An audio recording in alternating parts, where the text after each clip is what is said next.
DPR itu keras dong untuk soal ini. Iya dong. Jangan Iya lembek-lembek aja dong. Ini wakil masyarakat, wakil rakyat tuh. Jangan sampai nanti uang kita digunakan untuk hal-hal yang tidak penting. Yang saya agak ngeri ya.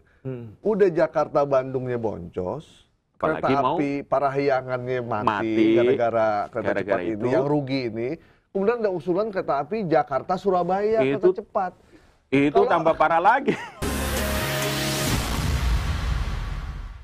Inilah yang, dan sebenarnya kekhawatiran itu beralasan ya. Kita tahu bagaimana proyek kereta cepat di Laos. Laos itu kan nanti mau ke bawah, ke Thailand, ke Singapura, sampai ke nanti masuk nyambung juga. Nah, mungkin ini juga bagian. Laos jelas default. Oh, default udah? Gagal bayar, karena memang penduduknya sedikit mau kereta cepat. Yeah. Artinya itu udah jelas sekali bahwa itu ada kesengajaan agar memang tidak akan bisa bayar gitu.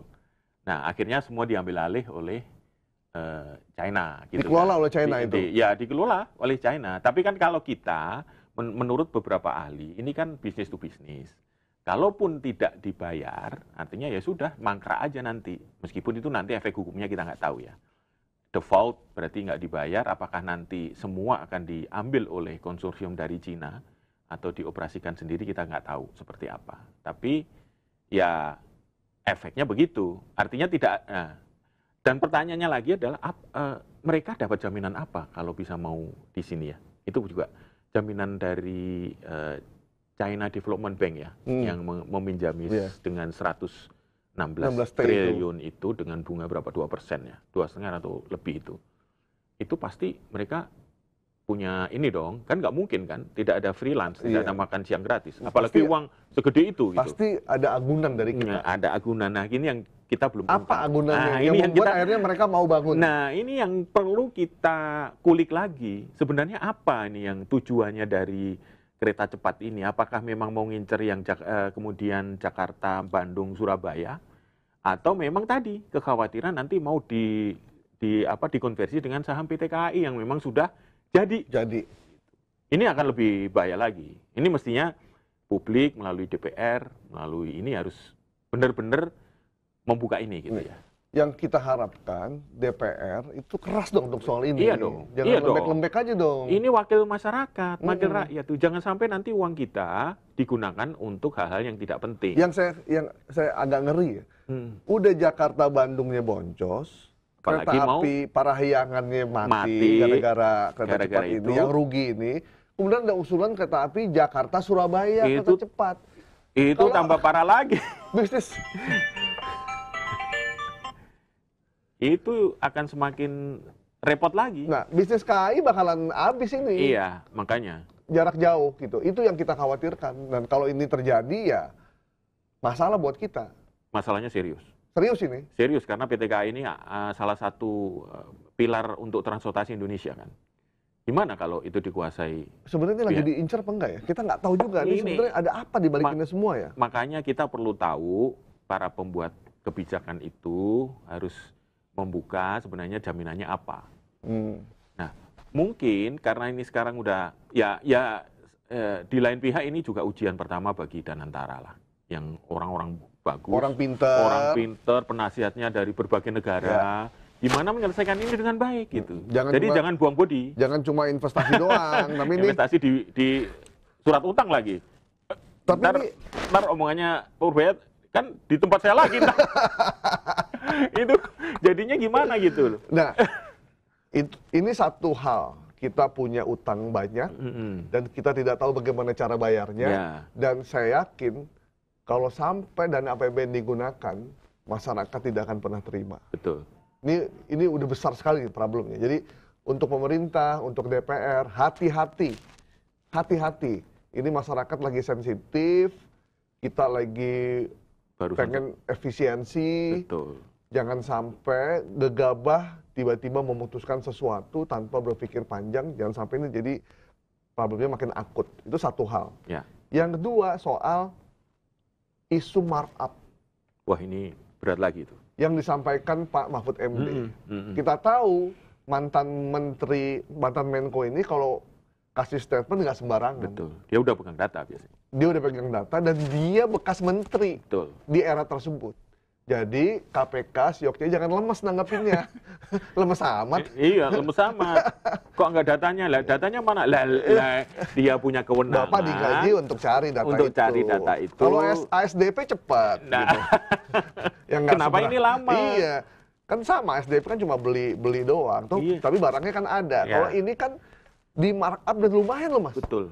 Dari berapa tuh? Dari 6 miliar dolar menjadi 7,5 miliar dolar. 7,5 miliar dolar. Itu naiknya gila-gilaan. Gila-gilaan tuh. Kalau dihitung berapa tuh kerugian Per negara? kilometernya tadi ada berapa? Iya, itu? berarti Pak PK panggil aja Pak Mahfud. Iya. Suruh cerita. Iya, betul. Sesimpel itu aja. Dan DPR juga bisa.